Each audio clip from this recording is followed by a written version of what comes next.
नमस्कार, आप देख रहे हैं युग का इंसाफ न्यूज चैनल और मैं हूँ आपके साथ जया शेट्टी। आइए बढ़ते हैं खबरों की ओर। इंदौर में हुए बावड़ी हादसे को आज 1 वर्ष पूर्ण हो गया है, जिस पर साल भर चले कोर्ट केस में कार्यवाही भी हुई। लेकिन उस कार्यवाही से शहर के प्रसिद्ध अभिभाषक प्रमोद द्विवेदी खुश नहीं हुए। उन्होंने और उनके साथी महेश जोशी ने एक याचिका दायर की थी, जिस पर उच्च न्यायालय ने आदेश भी जारी किया। लेकिन इंदौर महापौर ने उस आदेश का पालन नहीं किया और किया तो क्या किया, ऐसा कहा अभिभाषक प्रमोद द्विवेदी ने। उच्च न्यायालय के आदेश में मजिस्ट्रेट जांच रिपोर्ट के आधार पर कार्यवाही करने का भी उल्लेख है, इसका भी महापौर से जवाब मांगा है। गौरतलब है कि आज से 1 साल पूर्व हुए बावड़ी हादसे में 36 मौतें हुई थी, जिससे पूरा शहर गमजदा था और कई पीड़ित परिवार अभी भी न्याय की आस लगाए बैठे हैं। इसी संदर्भ में वरिष्ठ अभिभाषक प्रमोद द्विवेदी ने पत्रकार वार्ता के जरिए महापौर से सवाल किए हैं। ब्यूरो रिपोर्ट, युग का इंसाफ। रामनवमी के दिन एक बड़ा हादसा हुआ था, 36 लोगों की मौतें हुई थी। 1 साल 1 दिन आज हो गए।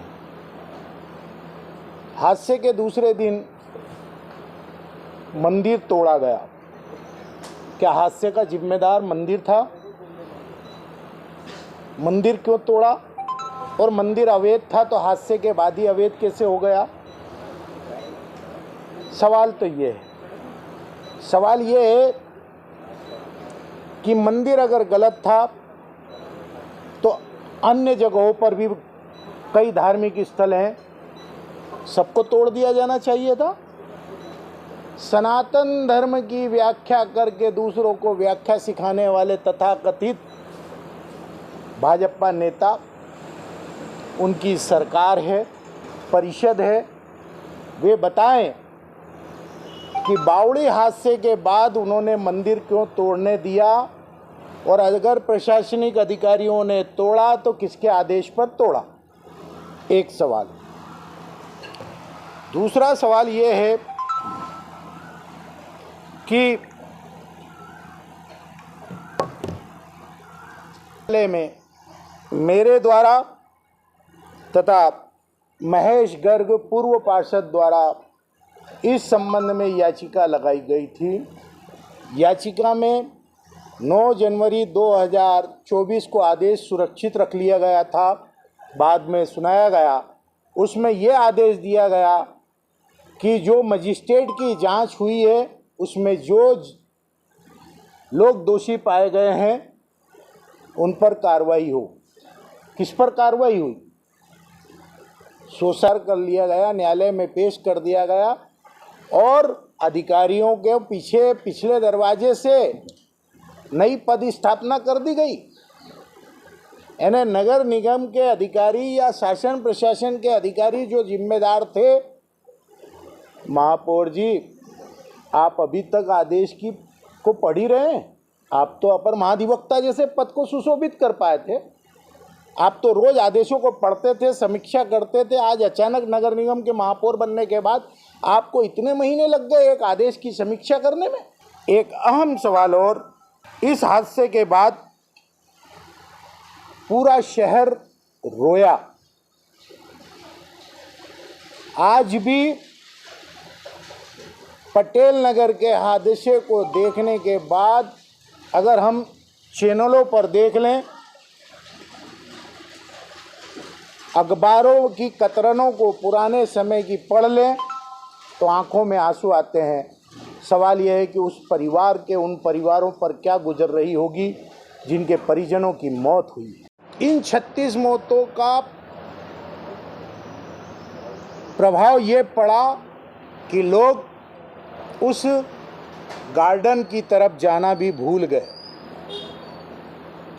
सनातन धर्म कहता है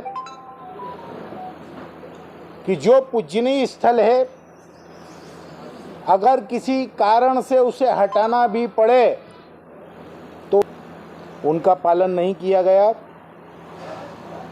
एक आदेश उच्च न्यायालय ने उसी में दिया कि जितने भी राजे रजवाड़ों के द्वारा इंदौर और इंदौर के आसपास में जो कुएं और बावड़ी बनाए गए हैं उनको संरक्षित किया जाए।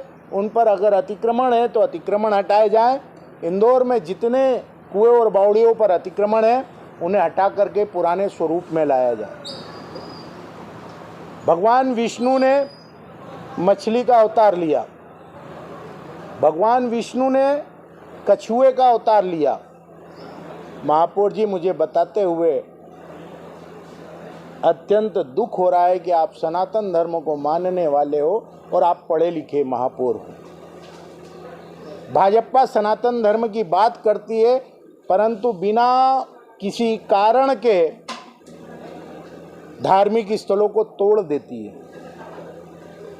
और जो आदेश दिया जाता है, इंदौर की जनता चाहती है कि आप आज के चुनाव के समय आप जब उस इंदौर की जनता से वोट मांगने जा रहे हैं तो बताएं कि हादसे का जिम्मेदार मंदिर था, क्योंकि आपने मंदिर को तोड़वा दिया, मतलब वो दोषी थी आपकी निगाह में। अधिकारियों को बचा लिया, इसका मतलब है आप अधिकारियों के, भ्रष्ट अधिकारियों को या लापरवाह अधिकारियों को या गुनाहगार अधिकारियों को संरक्षण देने वाले राजनेता हो। मैं पूरी भाजपा पर आज स्पष्ट आरोप लगा रहा हूं कि वे इतने बड़े हादसे पर भी पश्चाताप व्यक्त नहीं कर रहे हैं। किसी भी भाजपा के एक भी भाजपा नेता ने या कांग्रेस से दल बदल करके गए हुए तथाकथित राम भक्तों ने इस हादसे के जिम्मेदारों के लिए आवाज उठाई हो कि उन्हें सजा मिलनी चाहिए। डंडा बदल लिया, झंडा बदल लिया, दुपट्टा बदल लिया, अरे कम से कम अपनी मरी हुई आत्मा को जगा लेते कि 36 मौतों पर पश्चाताप करते और कहते कि हाँ हम गुनाहगारों को सजा दिलाएंगे। आज 1 साल बाद मन से दुखी होते हुए और राजनीतिक व्यक्ति बनते हुए मैं मन की पीड़ा आप लोगों के सामने साझा कर रहा हूँ। ये थी आज की खबरें। ताज़ा खबरों के लिए हमारे साथ बने रहें।